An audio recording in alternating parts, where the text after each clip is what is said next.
we have a new line of bandsaws. We call it the 3000 series. There's 3 bandsaws in this line. There is the 14, which this is. Then there's a 14 that we call the 14 SUV. It stands for souped up version. Okay, I like that. Yeah. It is. It has 14 inches under the guide. That's a wow. Yeah. And then it has a 3. Not this one here has a 2-horse motor, but the SUV has a 3-horse motor. Okay. It has rack and pinion raising and lowering of the guide. Quick release belt tension. That's new. It has rack and pinion tilt of the table. Oh wow, Okay. really? Yeah. It also has a foot brake, not on this version, but on the SUV, which has a micro switch attached to it. So you don't need to, often when you're working on a bandsaw, you're working over here. And you have to reach all the way over here to stop it.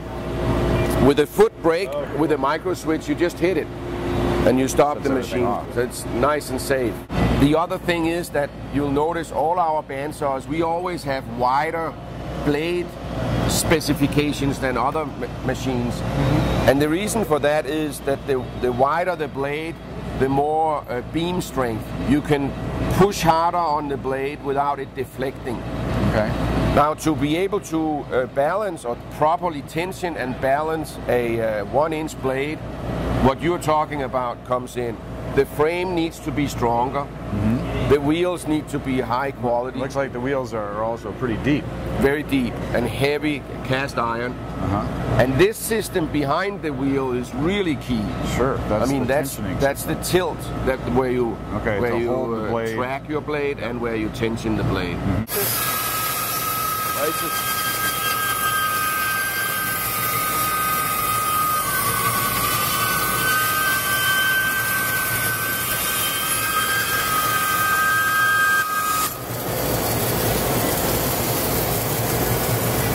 People who buy this are instrument makers a lot. There you go. People who cut expensive wood. Yeah. You know, every piece of wood is maybe worth, I don't know, sometimes it's priceless, but Sure. $10, $15, $20. Yeah. So if you can get one more piece out of every board, that's so much, so much saved there.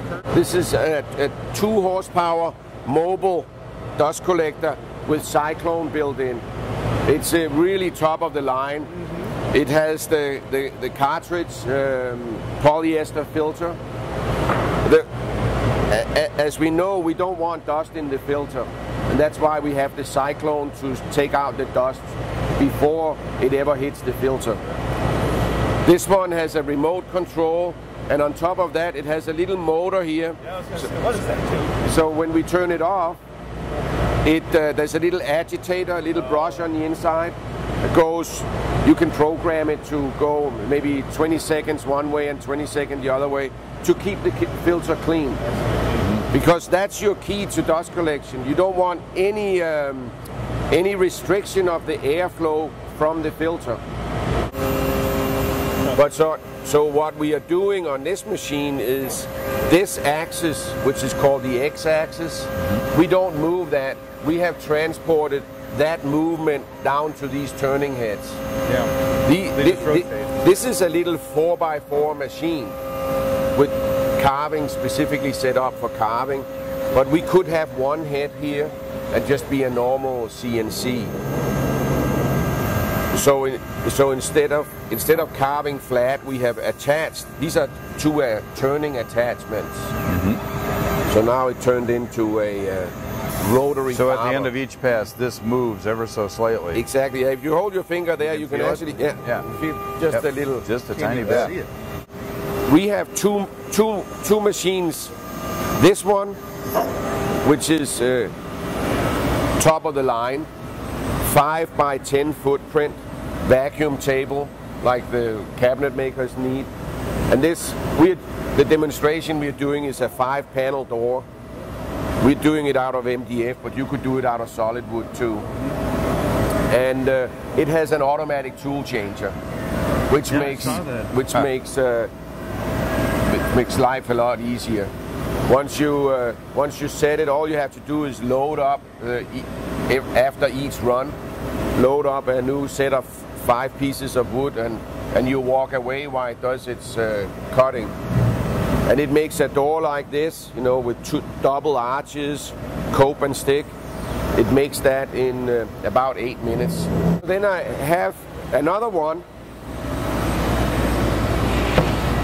This machine is the one that we think will really hit your market.